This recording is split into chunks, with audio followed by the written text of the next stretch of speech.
And that's our culture, is like, you want this? Get it now. You want something delivered to your house? Order it on Amazon, get it 2 hours later. Whereas in reality, like, life doesn't happen that way.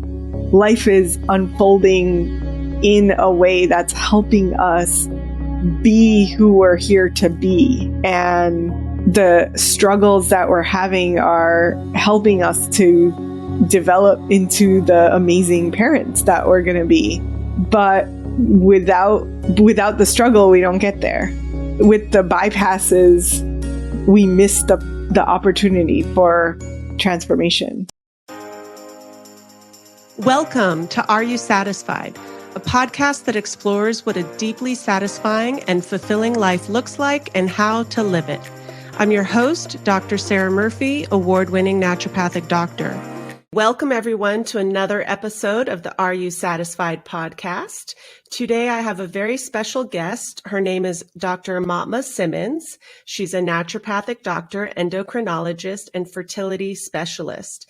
She's been in practice for about 15 years, and she's the best-selling author of Fertility Secrets: What Your Doctor Didn't Tell You About Baby Making. She's also host of the podcast Egg Meets Sperm, which is about fertility, vitality, and humanity. So if you're trying to conceive or live your best life and you want to be as healthy as possible, this is for you. Welcome, Aumatma. Thank you so much for having me, Dr. Sarah. It's nice to see you. I was just asking you before we started, I thought we had gone to naturopathic medical school together. We have not, but we've known each other a long time. We have, in so many different areas and ways. Yeah. And I've been practicing for a little over 15 years also. So we've been doing this for quite a while now. So tell me, first off, how did you get into the fertility world? Yeah, that's a great question. I graduated from medical school. I was doing mostly general women's health and not really necessarily seen or worked with a ton of fertility clients. And I found myself married to this man who, talk about, are you satisfied? Married to this man who wanted to start having children. And I don't know why it had not occurred to me before, but I kind of heard him and was like, whoa, wait, hold on, wait, what? Is that what we're doing here? And no, that's not what I'm doing with you. And like, I would just feel my uterus like shrivel up as soon as he talked about babies. And I was like, oh, that's not good. And it really sent me into a tailspin because everything I had learned in medical school was fertility drops off of a cliff at 35. And I was like, wait, he's talking about kids. I'm getting closer to 35. Should I be worried about this? Like, why am I with him if I don't want to have children? Just all of the questions. And kind of went down the fertility research rabbit hole and just came upon things that I really was irate about. Like, why didn't we learn this? Why are we not telling women this? So I just started like talking about it, and suddenly, like what?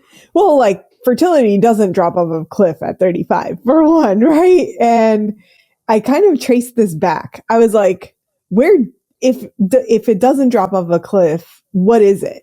So I traced it back, and it's actually a myth, quote unquote, that started in the 1800s in France, not out of research, but out of churches that noticed that women weren't going to get their children baptized after the age of 35. If you think about the 1800s in France, like, of course they weren't going to get their kids baptized. Like, women were having children younger, starting their families younger. And like, what was the average human survival rate in the 1800s? It really wasn't that much more than 40, right? So yeah. I kind of took a step back and I was like, wait, so this isn't even based on science? Like, what is this? And why is this the bullshit that we like propagate out into the world? So that was the first moment that I like paused. And then simultaneously, I picked up Women's Bodies, Women's Wisdom. I'm sure you know that book.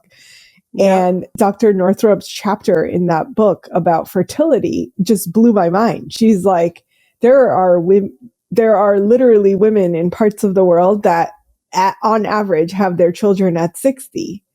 And I was like, well, I don't want to do that, but, but I do want, like, if that's possible, if that's a possibility for humanity, then what are we doing that is so off that doesn't even get us close to that possibility?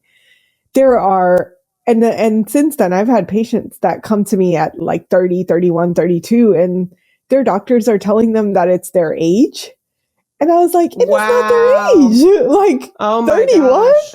Really? Oh my gosh. So it really is like what we're telling women, what media portrays, what the common woman has accepted as her reality versus what's actually true is so different. There are countries, yeah, I know, right? There are countries that are now doing studies between age groups. And what they've actually found is that there's only a 3% decline between the age groups of 25 to 29 versus 35 to 39.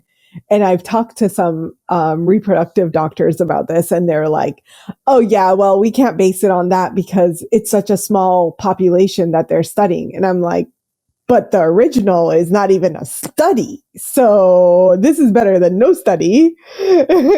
So that's my perspective. And I'm like, it's frustrating to be in this field of life where doctors are just not acknowledging science. Like, science is moving. There's so much research out there on fertility, what we can do about it, how we can empower ourselves, just the whole thing. And then to have the flip side of just try for 6 months, try for a year. And if it doesn't work, walk into an IVF clinic and walk out with a baby. And that's also a really big myth, is like, you're not going to walk in and walk out with a child. That process is often so much more challenging than people realize. And because people are successful with IVF eventually, they're like, oh, well, that person had a baby with IVF, and that person had a baby with IVF, and that superstar had a baby with IVF. So it is going to work for me. So it's a little bit, that's the kind of rabbit hole that I was going down, and just kind of ended up like just here, like talking about it. And people are like, oh, maybe you can help me with my fertility. And I was like, oh no, everything I know is like just research. But then there were enough people asking about it that I was like, really, you guys? Like, you really want to do this with me? Are you sure? And people kept coming, and I was like, okay, well, I've never done this before, but we can try. And that was the first time I said yes to trying. And I told the woman flat out, I was like, I have no experience with this. Everything I know is research, and we can test it out and see how it goes. You're like really weird that you're telling me the truth. And I'm like, well, yeah, I'm not going to lie to you. I'm just going to tell you that I have zero experience with this. But if you still want to trust me, then sure, let's do it. And she ended up like calling me back. I was like, actually, go meditate on this. Like, really make sure that this is the right thing. And she came back a few days later and was like, you are the absolute right person. You're going to help me. And since then, it has literally been like, every time I talk to women, I'm like, some people I know I can really, really help. And others I'm like, yeah, I haven't done this before. Like, your case is unique. This is what I see. This is the possibility, but I'm not making any guarantees. If your intuition tells you that I'm the right fit, let's do it. But if there's someone else out there for you, then cool, no problem. So that's kind of been my path. And the people that are called to do the work with me are often having really good successes. So, I feel like it's kind of we're screening and we're filtering a lot, but we also are seeing transformation where it may not exist in other places. So it's exciting, It's like, yeah, definitely. And you're helping with, the basic foundations of health, which conventional medicine often skips, right? Like there's basic things that create health in the human body, mind, and spirit that we skip. Let's just go do the IVF and not do any of the other work. yeah. What percentage of women do you think are actually integrating the integrative medicine and holistic medicine into their fertility treatment before they jump into IVF? Do you think is I it think a it's smaller really number? low. Or? It's really, Yeah, really yeah. low. If I look at just like an average fertility clinic is probably going to see like 30,000 people a year. That's a lot of people. Out of that, I would say maybe a couple hundred have integrated some form of integrative medicine into their Wow. journey. That's So such a shame. yeah, it's amazing. Like there is really this like unawareness about what's possible. And like I'm not anti-IVF. Sometimes people are like, "Oh, you're natural, so you don't like IVF." And I'm like, "No, absolutely not. Like quite the opposite. I think IVF is amazing." And I've like seen enough implantations that it's almost like a spiritual thing when it's happening. But that is not to be like confused with the things that are possible when you do integrative, right? Like you blow up what is possible and you like expand your success chances by working on all of the underlying stuff first. And that really like from at least from what we've seen, the people that have come to us, they'll often come after they've had a few failed cycles. They come work with us and then they go back to IVF potentially because we say, okay, we've done our work. Here's all the stuff that we've worked on. Go to your IVF cycle. They took literally like a 4 to 6 month pause on their IVF cycles. They go back, they have a successful cycle, they go on and have a healthy child, right? So for us, it's like we save them from potentially more cycle after cycle after cycle. That plus the expense of it, plus the just like the body burden that is happening if you're going through multiple rounds of something, and you can get the same or better success from doing one cycle. Yes. Right. Yes. So I like, if it were me on this journey, I know that I would definitely be like, nope, what do I need to do first? What can I do to heal my body, prepare my body? And then if I need to, let's go down that path and like have it be successful. Just like save me the time and energy. Like, Yes.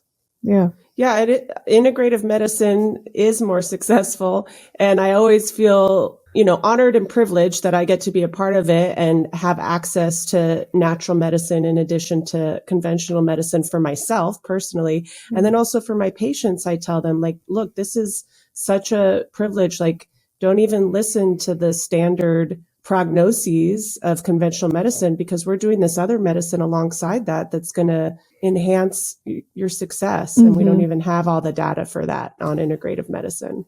Yeah. And women are like scared into this, right? Like they're like, oh my God, if I don't go right for the next IVF cycle, I'm going to like not be successful. And I'm like, listen, the time that you invest into doing the underlying work is not time wasted, but time invested and time like almost given back to you in some way. double, triple fold sometimes. There was one woman that I worked with. She was like, this woman's brilliant. She's a badass powerhouse, solo mom by choice. And she came to me at 43. And I was like, already, like, people are thinking, 43, right? And she had been to the IVF clinic. They were like, you need to do this now. If you don't do the cycle right now, it's going to be over for you. And she was like, well, I am a solo mom. Like, I know that I need to check myself. I know that she bled like for 18 days out of 20. So she would have like 2 to 5 days off, and then she'd bleed again for another 18 days. So this woman knew she had like so much work to do. She's like, I don't feel good in my body, and I've just been going for 43 years. So she came to me. I ended up working with her for 2 years, which isn't the norm. We don't normally take this long, but she had fibroids that were the size of a basketball. And she had Hashimoto's. She had PCOS. She had like just so many underlying things that it took us this long to kind of like restore health and vibrance. And by the end of her journey, she was at a 5-day menstrual cycle with like 25 days before she bled again. Wonderful. And so she checked kind of all of the things that we were trying to get to as far as goals. I was like, okay, we've done our work. You've done amazingly well. You've healed like some deep trauma that she was carrying in her body. I was like, you're ready. Let's go. And she's like, are you sure this is going to work? Because I only have money for one IVF cycle. And I was like, it's cool. Let's do this. Like, if this does not work, I will be in shock. And she went in for the cycle. And I warned her, I was like, you went to them 2 years ago. They're going to like give you a really tough time. She's like, it's cool. I got it. I can handle them. So she goes in. The doctors, of course, yelling at her. She's like, why did you wait so long? You know that 45, like, you're done. There's like a 2% chance for you, blah, blah, blah. Right. I had already warned her all of this. But yeah, like, just gave her the rundown of the average 45-year-old. And I'm like, you're not average by any means. She did the retrieval. They got 23 eggs from her. 17 of them fertilized to grade A embryos. All of the nurses in that clinic, the doctor never called me, but all of the nurses in that clinic were like, wait, what did you say you were doing? Who are you working with? What did you do? And they literally like called me and were trying to get protocols. I'm like, there's no protocol. Like, I can't give you a sheet to like put all your patients on. It doesn't work that way. But they were really like, what is going on? Like, we don't ever see this. We expected like 2 to 3 eggs from you, not 23. And we didn't really expect to get any good embryos. So it's like the testament to natural, holistic, integrative, whatever we want to call what we do. That approach is incredible when you can see like the tangible result of like, they're like, we see 30,000 people a year. We've never seen anybody over 42 have anything remotely close to these kinds of results. So it's one person, obviously, but just to say like, there is this, we put so much value to this numerical age, yet there's so many different things going on in our bodies, and age to me is like so much lower down on the list of value than so many other things. Like, what are your hormones doing? What's the quality of your eggs? There's just so much to consider. Yeah. Your physical age is sometimes irrelevant. I'm happy to hear that because I did go a few years to kind of peek into my fertility a little bit because I, had turned 40, but no plans of getting pregnant. I don't have a partner. But I just want to have a check. Right. Yeah. And I had, a similar experience. I'm sure you won't be surprised by this, but my eggs looked great. Hormones were decent. There was some other blood work done. And all that I got was a call from probably not even the doctor. And they just said, well, if you want to have a baby, you should conceive within 1 year, 12 months. You have 12 months. And I got so upset because I know enough as a naturopathic doctor that that's not founded on anything really. And my conclusion was they just don't want to be responsible by telling me that I might have 10 years and be wrong, right? So doctors like to be right. And so they don't want to give me any false hope. No false hope. So they're like, just hurry up and go have a baby, 12 months. And I just thought, you guys haven't listened at all. Like, I don't even have a partner. I have no plans. Like, for you to tell me that right now. It doesn't serve you. It so out of all. sync with why I came in. And, it was pretty upsetting. Yeah. Yeah. So I'm discarding that advice. They didn't suggest freezing your eggs. They probably did. And I haven't done that because I guess I'm still a little bit on the fence of what I'm doing with my life. So let's talk about that. Because that's important. There's people that don't want to have babies or maybe want to have babies or do want to have babies and can't have babies. There's all of these things that happen. And any of those decisions, depending on how it goes down, can be quite stressful, quite emotional. I'm imagining with couples that are having trouble conceiving that there's, grief and frustration and anger and just all sorts of mental, emotional. And just like, so how does that go down? How do you help people through that? Because it's a big life thing, and talk about dissatisfaction when we want to do something or we envision our life a certain way and we're having trouble, manifesting that. Like, how do you coach people through that? Yeah. So I feel like there's so many emotions come up as part of this journey.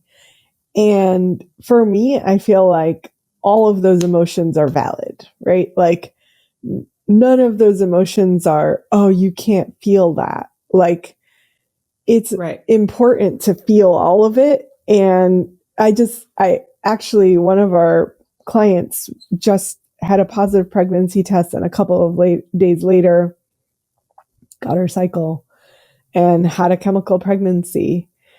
But they've been trying to conceive for 2 years.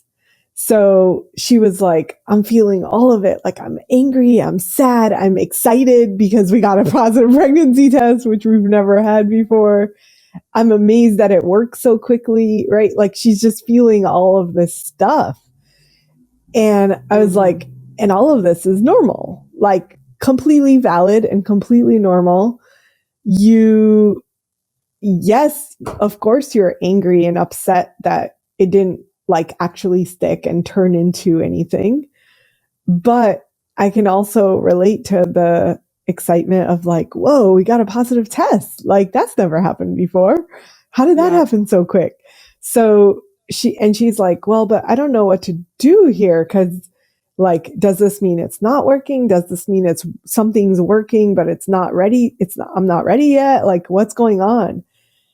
And to me, I was like, this is my suggestion for you. Feel all of the emotions. Do not ignore any of it. And luckily her partner was on this call with me. And I was like, y'all need to show up for each other because I know that the woman is like going through it. She's feeling all this stuff.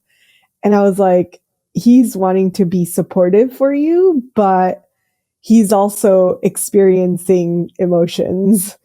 So you guys have to like show up and hold space for each other. This is like a collective journey. It's not the woman is going through a loss. Like, yes, it's her body, but in reality, both of them are going through this loss.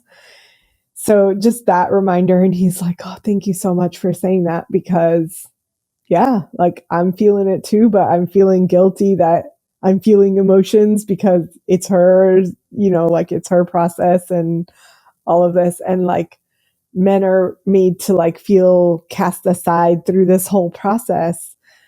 So that was really important. And then the other thing I said to them was like, listen, I don't want you to bypass this, right? Like the tendency is, oh, it'll be fine. You'll be okay. This happens. It's normal. Let's just keep moving. I was like, instead, I want you to like go deeper into it. And when you feel ready, let's talk about the next steps, but let's not jump to what can we do to fix it, because it's so important to not ignore the emotions that are coming up. So I think part of it is just like, can we feel into it? Can we be present to losses when they happen, or the emotions when they happen, or like the loss, the subtle, ambiguous loss of not getting pregnant and your period arriving, right? Like that's a mini loss that's happening every single month. And it's really the test of, can we be on this emotional roller coaster with equanimity or like even keelness, and just say like, yep, I'm feeling sad about this and I'm okay to feel sad for a day, but I also like can reframe and say, oh yes, and I had a healthier period. I see changes in my BBT temps. I see that I'm getting closer to the goal, even though this month didn't reach that goal. So that's what I try to like, let's stay present for all of it, but let's also just remind ourselves that we have this end goal of like, I'm going to have a child, but there are so many steps along that journey, and we're often so focused on the end goal that we forget like, oh, I didn't used to have energy before. I slept crappy. I was stressed out all the time. I was a hormonal mess, PMS, pain, cramps, ovulation not happening, whatever set of things that people were experiencing that have shifted, that are all evidence that they're getting closer to that final goal that they so desperately want. But it's like, can we be present and satisfied with like, oh, I'm getting a step closer and a step closer and a step closer. And it's almost like conventional medicine has created this like dangle the carrot process of like, you want this, have it now. And that's our culture, is like, you want this, get it now. You want something delivered to your house, order it on Amazon, get it 2 hours later. Whereas in reality, like life doesn't happen that way. Life is unfolding in a way that's helping us be who we're here to be. And the struggles that we're having are helping us to develop into the amazing parents that we're going to be. But without the struggle, we don't get there. With the bypasses, we miss the opportunity for transformation. Yes. So really, we can't like bypass our emotional experience.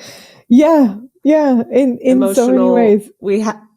We have to go through the emotions as humans. We can't just skip it. Yeah. I'll pass on that. Yeah. Yeah. And so many of us would like to, right? Like I can say for myself, like it's not fun to sit in grief. It's not fun to experience loss. None of those are fun emotions, but they do offer moments of presence and transformation. And it offers like some shift in consciousness that our soul is open to receiving. And for fertility, I feel like that consciousness shift is the archetype that I tend to work with, is the badass woman who's on the go. She's accomplished a crap ton. She's got her shit together, quote unquote, for lack of better words. Like from the exterior, she's amazing. And from the interior, she has this like little bit of dissatisfaction because she really wants this thing that she can't have. And that thing that she wants, this child that she wants, is wanting is calling her to embrace a feminine energy about her that allows this child to come into her world. But that's hard. That like the badass that has usually most of the time in our society has relied on the masculine to become the badass.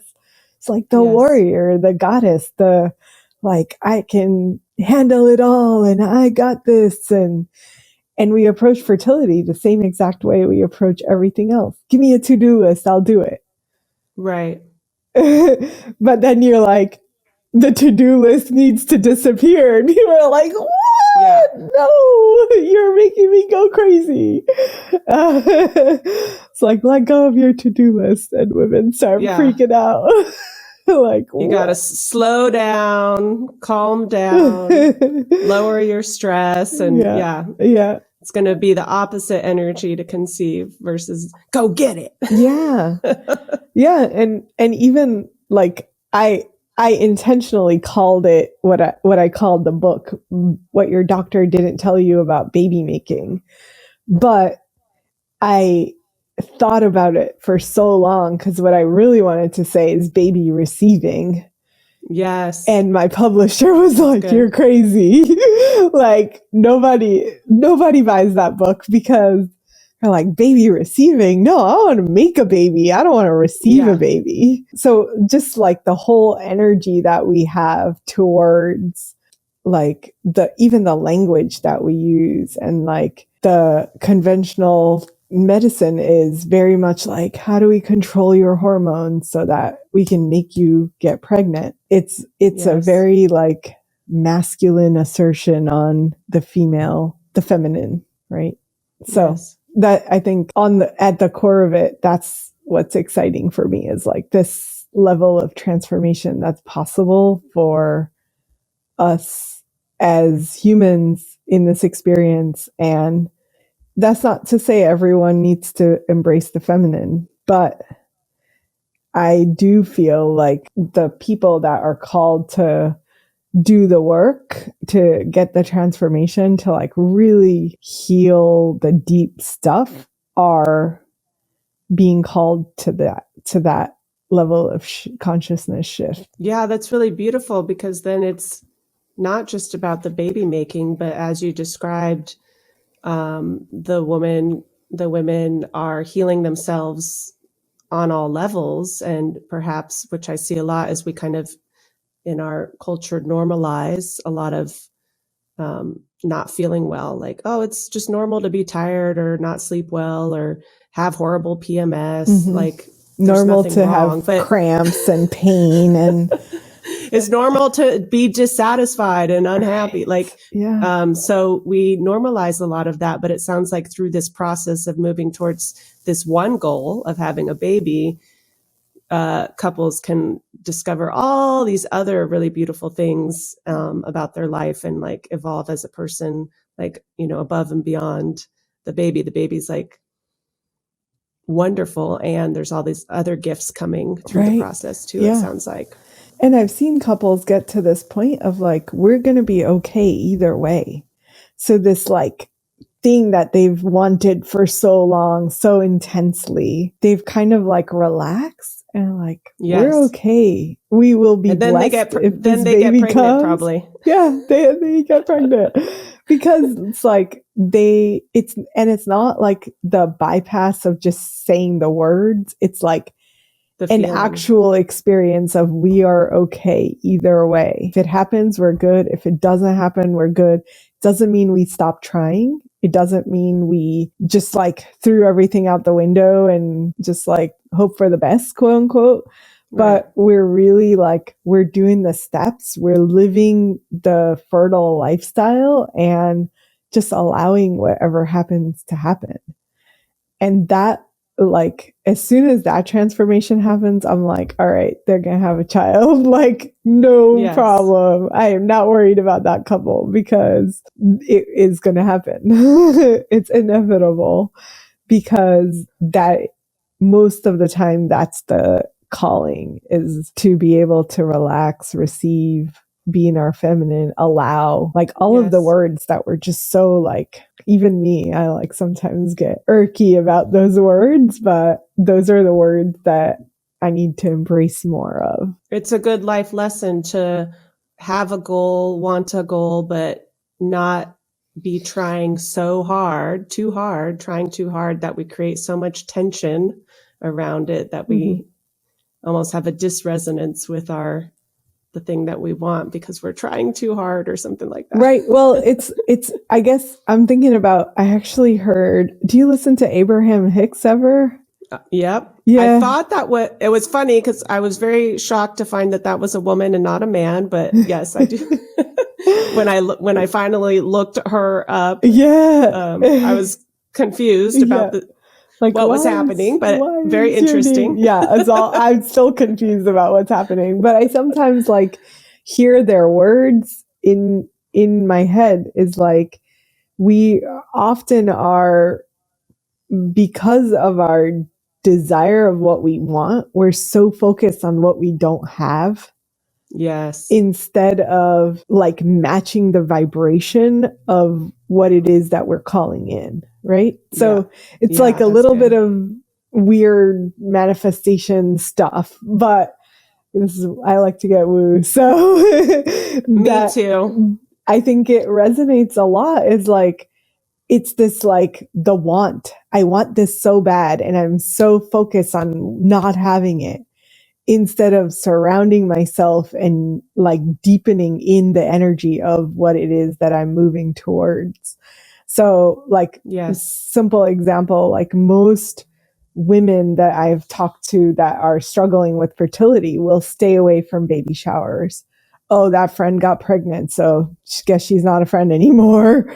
Instead of like, hey, my friend is pregnant, let me go like hang out with her and like touch her belly and celebrate with energy. her. Yeah. Or like, and at some point in when I first started this was a nice dream, but I never did it because I saw women get triggered even by us having baby photos of other, like, people always send us cards and like, thank you for helping us bring this child into this world. And we get so many of these cards. I figured we'd create like a display, and women would like just get so triggered by it. And it's unfortunate that that's a trigger, because I think one of the best therapies would be like, go volunteer at a children's hospital, or go like put yourself in a situation that you are surrounded by children and mothers to be, like, all of the stages, because that is going to actually support you, like being in that vibration, instead of being so focused on what hasn't happened for you yet.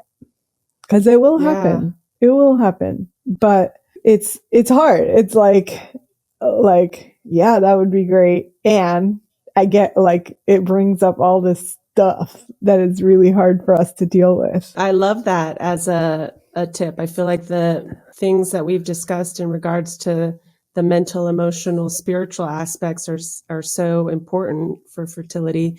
Is there any other, I mean, I know people can go read your book, listen to your podcast, and work with you. Is there any other tip that you'd want to share with the audience now about, like, if they're looking to conceive, like any other big, really important things to consider? Yeah, I mean, we did a lot of the energy woo stuff. So just to ground it, like, equally pay attention, get tested, right? Know what your hormone levels are.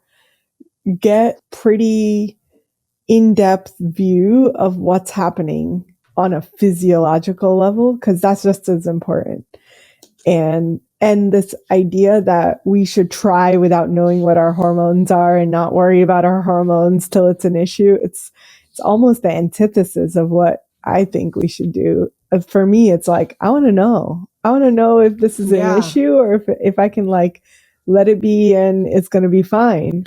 But get information. Get the information so that you know which side you need to fall on. Like, how much energy do you need to focus on rebalance and rebooting hormonal fertility stuff versus, oh, actually that stuff looks okay. Like, just relax. And it's easier to relax if you know that your physiology is in line versus if the physiology is not in line, then let's work on that too, so that you're not like trying and trying and trying. And like that trying just builds up frustration. It builds up resentment. It builds up like something is wrong with me. Yeah. Fear. Yeah. Instead of like, hey, like these hormones are out of whack. Let's just address them. Let's work on it. Yeah. Yeah. Let's rebalance. Let's like address the underlying stuff so that it becomes easier to relax. So that, I think that would be the most important thing that I could say. It's like, don't let someone tell you it's your age. Don't let someone tell you that it's not ever going to happen, or like crazy stuff that I swear what some of these women come and tell me. You have 12 months. I'm just realizing I probably checked my fertility, quote unquote, at 41. So maybe their whole statement was based on, well, you're 42 in a year and then it's over. So you have 12 months. Maybe that's why they said that. They probably did. Honestly, like I feel like, oh my God, most doctors are not looking at your hormones. They don't necessarily even know what all of the hormones mean. And we know from functional medicine, like we have very different standards of what is optimal versus what's normal. Yeah. And we can just break down like estrogen alone. Estrogen in the follicular phase, estrogen is considered normal, like I think like 10 to 320. I don't even remember the full range, but optimal for us for fertility is 30 to 50.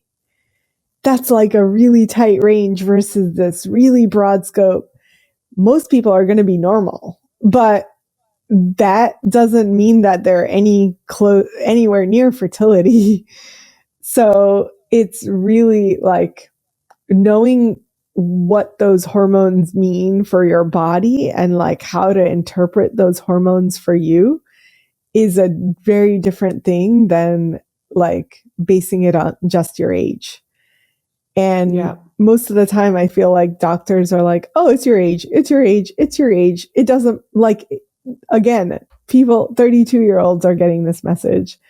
Ridiculous. And that just doesn't make any sense to me because I'm like, you're just 32. I don't understand. You're not even over 35. Why would they tell you that? Well, because we start to normalize and base everything on a very like growingly ill and unhealthy population, right? Mm-hmm. So like infertility is on the rise, I'm sure. Mm-hmm. And people are getting more and more ill in America, at least. And so they're probably lowering the age as we go along here. Absolutely. Absolutely. And it's, again, like not based on much except for like you are a year older when in fact, like and we didn't even get into the guy's side, but really like, we're running out of time. Oh my God. We'll have to do another episode. We can do another one because there is definitely like the focus on how much of it is age related for women. And we know that there is an age related component for women. There's an equally age related component for men. Yeah. So, but on the complete reverse, it's men are never the problem, never the issue, never like most of the time guys are not tested. Or they're told their sperm are great. That's still happening? I was hoping that would be changing at this point. Like I still have it's less. honestly, like less. Oh, and I don't know if sometimes it's like not the fertility clinics that are doing the testing. It's like guys have gotten smarter and are like, let me just check out these sperm. Yeah. But even for guys who have had their sperm tested, the majority of them are told your sperm are great. 4% morphology, your sperm are great. 30% motility, your sperm are great. And that is not great at all. So I look at some of these results and I'm like, so they told you your sperm are great? Like, this will never fertilize an egg anywhere. Like, this is going to take forever. This is not going to happen. I'm shocked that this is not changed in 2022 yet. Oh my God. Oh my God. Okay. Like, we're going to do another episode because that's like a whole big discussion there that I want to hear about. But we do have to close. Let me fire off some ending questions to you. Aumatma, your favorite place to visit? Ooh, Yuba River in California. Ooh, I don't my favorite place on the planet. Wow. Okay, I'm going to look that up. One word to describe you. Happy. I would agree with that. And what's your hope and vision for our world as we step into our future? My hope is that we just bring healthier children into this world. Healthier physically, mentally, emotionally, spiritually. And I think that the fertility call is really this call to like help bring healthier children into the world. It's getting our bodies prepared so that we can have healthy children and not have 250 some toxins floating through the child's cord blood at birth. Yep. Crazy. So yes, my hope is that we just are able to have healthier children, raise the consciousness, and they're going to help create a more beautiful world. Love it. I'm on board with you. Aumatma, if people want to connect with you further, where should they go? Where can they find you? Instagram and TikTok at Holistic Fertility Doctor. And our website is holisticfertilityinstitute.com. Make sure to check the show notes for a link to the lab test cheat sheet, which is going to help you interpret your hormone results from the functional medicine perspective so that you can understand if you're within range or optimal or not optimal, and then decide from there what you want to do. But that's a really great way to at least understand what your hormones are saying about your fertility. Wonderful. Well, that's a great little free gift guide from Dr. Aumatma. So yes, check it out. Thanks for being on the show. And it's great to see you and connect with you. And I'll talk to you later. Thanks for having me.